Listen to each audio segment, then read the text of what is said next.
जय माँ Mangala welcome to my channel माँ नारायण ओडिया ब्लॉग। सकाळ पूजा सारी दे जेहेतु बेबी शोला भितर पूजा कर पूजा कर दे।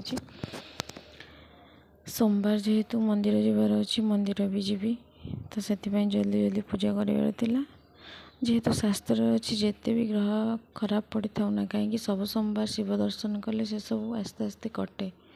तो मंदिर में पहुँची जाइए मंदिर में जेहेतु फांका थिला पूजा कर देछि। आ जो मैंने भी नुआ सुदशा व्रत कर नथिले से माने अपेक्षा करथिले तांको पई खुशी खबर।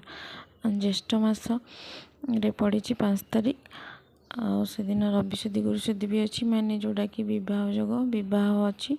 आ गोटे आमर अच्छी आश्विन मास भी पड़ी 2 तारीख से दिन भी करें। एठी सोमवार जेहेतु दही पखाड़ छुई भजा बैगन भजा काकुड़ी बादाम चटनी खाई देती। बेसी वीडियो बनई पानी जेहेतु बेबी छोट संध्या आलती कर पारी बेबी को नहीं तौक पलैली बुलायापी।